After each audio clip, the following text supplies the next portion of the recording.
So swiftly, we now, while they are preparing materials, our next speaker is Matt Smith, also professor of history and director of the Center for the legacies of the study of the legacies of the British slavery. Very important center for us and in a sense for the world. It's a very important project that Matt sort of leads. A project that makes us think differently about Britain, about the past, about the relationship between center and periphery, and about what it means to kind of deal with our own past, especially when this past is not comfortable. And so the uneasy presence of the past at commemorative event is what Matt is going to talk about.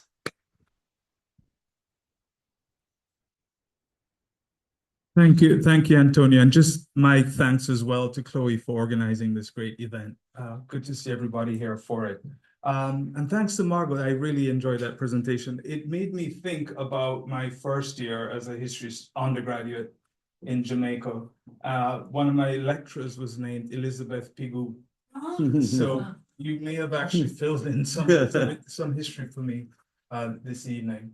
I'm actually going to be taking us back to the Caribbean, which is connected in what Margot said in her presentation, and sort of reflect a bit on some of my own experiences as a historian in the Caribbean, working on commemorative events, and what I've sort of taken from that and how I apply that to my understanding of the past. I'm not celebrating the bicentenary. After 200 years, we aren't where we're supposed to be, and there are too many disturbing things happening around us. Those aren't my words. I didn't say that. They are a paraphrase of the opening comments from Haitian feminist scholar Kaol Shal at a keynote lecture she gave at the University of the West Indies in Jamaica in 2004 at the commemorating event for the 200th anniversary of Haitian independence. I had been involved in the organization of that event. It came early in January, I think, in a grand program to mark the founding of independent Haiti at the university, and it parallels similar activities happening all over the Caribbean and among Caribbean diasporic communities. The reason for this attention is simple. The Haitian Revolution has always functioned as an origin story of sorts of the long project of decolonization in the Caribbean. For those of us like myself, then an early career researcher, not long after finishing my PhD, 2004 was a moment of tremendous excitement. I had worked straight through the Christmas holidays of the previous year on producing a radio documentary on Haitian history, which aired on the anniversary itself, the 1st of January, 2004. In November, I was part of a delegation that traveled to Port-au-Prince to organize for a week-long conference of the Association of Caribbean Historians in the summer of 2004. And I had also shot footage while I was in Haiti for a planned documentary I was working on the commemoration of Haitian independence. So I was very much thinking about all of these issues when I came to the lecture by Professor Shaw. When I was in Haiti, I saw the massive street-side bunting which featured the twin heads of founding father Jean-Jacques Dessalines and current president, the former Salesian priest Jean-Bertrand Aristide, garlanded by a motto that I was to see everywhere in the capital on that trip. Deux hommes, deux siècles, une vision. Two men, 2 centuries, one vision. But even as I toured Port-au-Prince with colleague historians from Jamaica, Trinidad, and the US, all bursting with a sense of personal pride in the bicentenary, I couldn't escape the steaming tension everywhere I went. When I visited with Haitian friends, expecting a mirror of the feelings that were rising in me, I was met with a steely caution, a worry even, that 2004 was not going to be a good year for them or Haiti, and all the rioting blue and red flag colors everywhere was an expensive screen that was slowly raising to reveal the truth. It was sobering, but not as arresting as that moment when I sat in the front row of a room, much like this one, and heard Kao Shao's opening comment. It silenced the room completely. After a pause, she then explained her position. Haiti, under the second regime of Aristide, was a bitterly divided country in which a new terror of gang violence permitted by the state, a plague of high-profile kidnappings, and a deep well of political corruption had become too normal. Democracy had come back to Haiti, but it was not equal, and in its name, the seams of Haitian nationalism were pulling apart. Professor Schall forced her Jamaican audience to reflect on the past 200 years from an enlightened perspective on the present. There was no buildup of flashpoints of resilience and survival, two terribly overused words when describing the Caribbean today, but a coexistence of triumphs and defeats. There was no pledge for an improvement in the future, but a hard reflection on the frailties of commemorations and the duty of those who know better to not hide their frustrations behind the pomp. And these are two examples of monuments that were erected by the Haitian state in 2004 to mark the bicentenary. It would take me longer than the duration of Professor Schall's lecture to fully appreciate her conviction. But with everyone else in the room that evening, and the rest of the world for that matter, we would be forced to come to terms with it in just a few weeks. On February 29th, Aristide was overthrown by a coup. He still maintains, I should say, that he was kidnapped. At the moment this occurred, I was giving a keynote lecture of my own in commemoration of Haitian independence at Liberty Hall, the headquarters of Marcus Garvey's UNIA movement in downtown Kingston. The news broke minutes before I took to the lectern, and invariably, the questions in the Q&A that came to me after were all about my views on the coup and Haiti's future, not Haiti's past. It was the start of one of the busiest years in my professional life. The talks, conferences, and celebratory gestures at academic meetings seemed oddly out of place with the news. I entered several times, two different places. The place of the academic historian, expected to give reasoned perspective on Haiti's long road since 1804, and the more public space of the Caribbean and US media, which had me locked into a series of interviews on television, radio, and newspaper on the current crisis then in Haiti. The headlines of all of that seemed to crash upon reality when in the middle of the year, I found myself in a private room with Jean-Bertrand Aristide in St. Anne Parish in Jamaica, interviewing him, then a president in exile. It was our second meeting in 2 months, and he was a totally different man at each of them. In the first, he was still president on a state visit, and also president who was planning the bicentenary at the time, who was the most charming public official I ever met. But at the second time, he was a man fighting for his political life, uncertain if he would ever set foot on home soil again. But for me, as I think back on that year, it is not the personalities or politics that come first to mind, partly, I suppose, because both have gone through so many lives, me included, since then. What comes back is the lessons I drew from that. Commemorations are important. They give us a measure to assess a journey. They provide those of us in the present a chance to feel a part of something, that we have a share in what's happening in the broader space of celebration. 200 years of bleeding purple, 200 years of bleeding, nonstop bleeding. They can be well-deserved victory laps often intended to redraft the narrative histories of a society.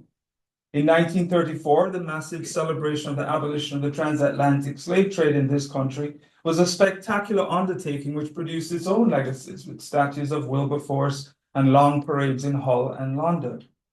But commemorations can be personal, with different meanings for different sectors of the same society.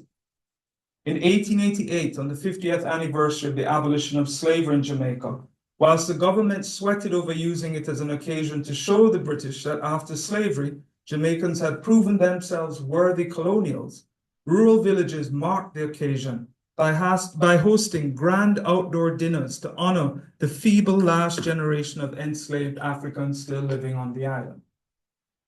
They sat at head tables, were served food, some of them probably for the first time, and then at dusk repaired to a semicircle to tell children stories of slavery so that they could ensure their memories, the only record of what they endured, would not turn to dust with them.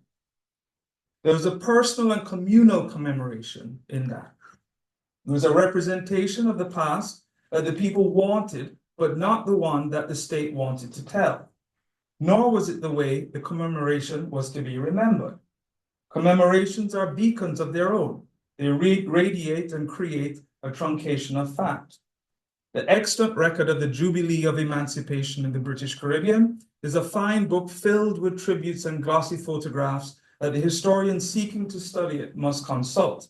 But it is only in the slip pages of other records that we can find the story of the more popular rural way that the same history was marked and commemorated. For societies whose lives and stories were routinely constrained by colonial expectations, it is hard for that wider popular response to compete with the national memory that is polished up at commemoration events. In 1955, Jamaica commemorated not a bicentenary, but a tricentenary, 300 years of British rule. That moment is remembered today for the burst of color, the poems, the royal visit, and the verbose odes of gratitude. And at the same time, one of Jamaica's leading newspapers had an essay competition to ask Jamaicans to reflect on their own memories of living in British Jamaica during their lifetime. The top 3 essays were published in the newspaper, and they were filled with lovely tributes to a Creole world shaped and made by the imbrication of English and African heritage. But what the paper did not indicate was that there was an overwhelming response to the competition, and that the 3 selected essays were in no way exemplars of what the vast majority of Jamaicans wrote about. The hundreds of other letters were deposited to the Jamaican archives, and it was there, over several visits, I sat and read them, largely out of interest, to see how Jamaicans in the middle of the 20th century thought of their island and their place in it. What emerged most for me were personal stories of hardships, neglect, fragmentation, often caused by migration. And we often tell the story on this side of the Atlantic of the Windrush as a story of celebration, but we often forget that many families were left fragmented, displaced, and split, often forever. These thoughts and lessons from my study of commemorative moments and my own involvement in the Haitian bicentenary events in Jamaica exercised my mind a great deal when, at a different stage in my career, I was invited to be part of a national commemorative moment in Jamaica, the 150th anniversary of the Morant Bay Rebellion in 2015. At the time, I was a professor of Caribbean history at the UWI, a member of the advisory board of the Institute of Jamaica, and chair of the content committee of the National Museum of Jamaica, and also director of the Social History Project at the UWI. I had also been already studying very closely the history and details of the Morant Bay Rebellion. Through my work on the National Exhibition, I learned new lessons about commemorations, public versus state memories of the past, and the generational shift that they make in memory, that they cause in memory making. The exhibition of 2015 was called Uprising, 1865, the Morant Bay and its Afterlives. And it was the biggest national exhibition put on by the National Museum of Jamaica. It was so successful that its original run of 6 months was then extended to a year, and then longer than that for 2 years. There are many striking features of this experience, and there is not enough time for me to go into them here, but there's one that is critical to highlight. I organized a 3-day conference in the Morant Bay Rebellion at the UWI, and in preparation for that, did a good bit of research on the way the same event was remembered in 1965, the centenary year of the rebellion. I wanted to use the 2 commemorations, 1965 and 2015, to measure the development of historical inquiry in Jamaica, post-colonial nation building, education, that's how that history is taught, and generational regard for the event. In 1965, it was the case that the Morant Bay Rebellion was given a tremendously lavish celebration.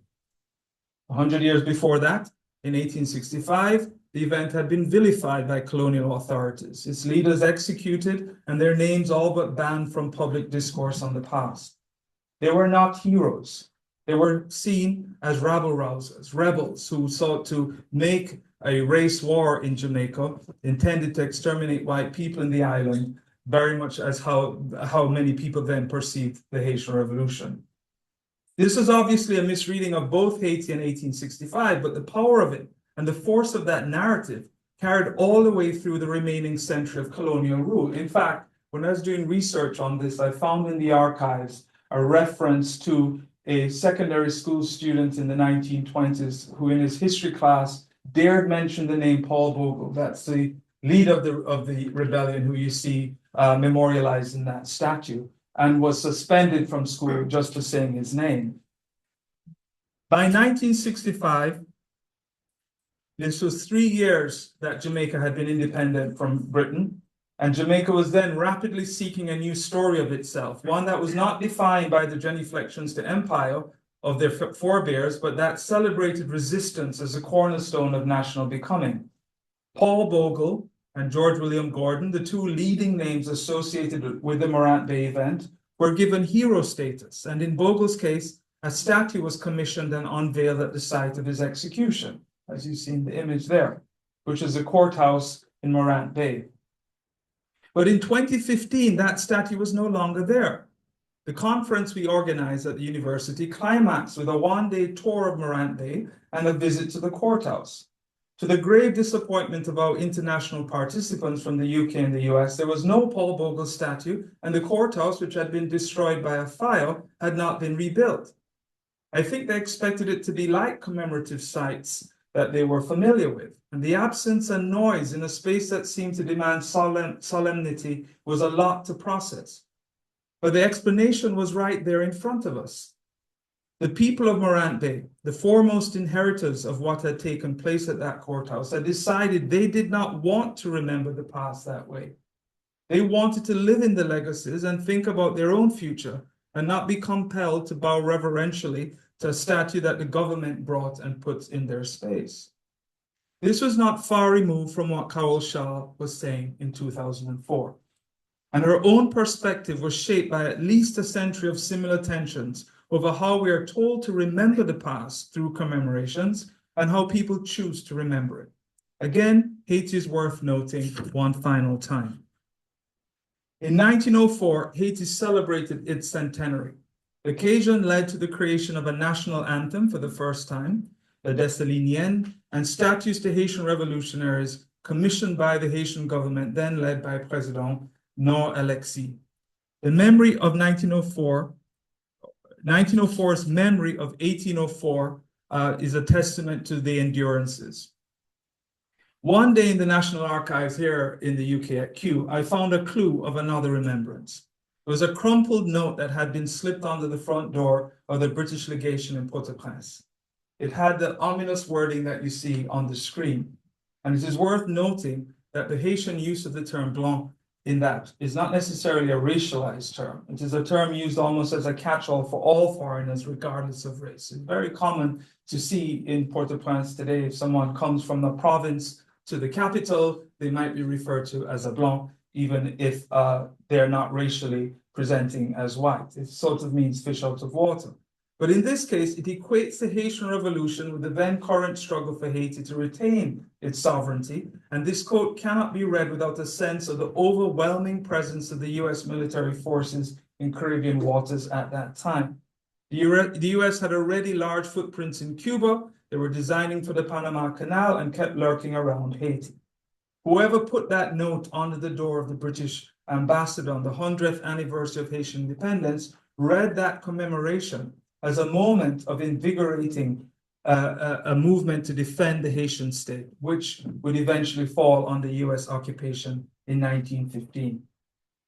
This is a fitting place to end because it calls back to what I think is one of the most telling aspects of commemorative moments.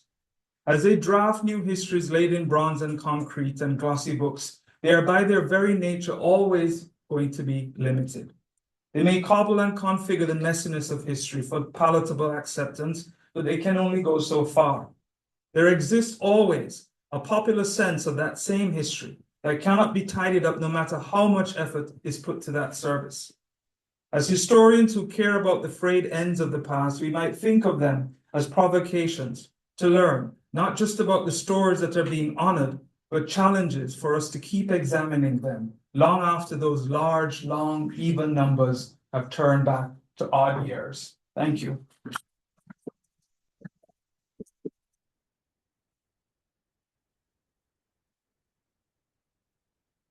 Thank you, Matt. Thank you. The complex.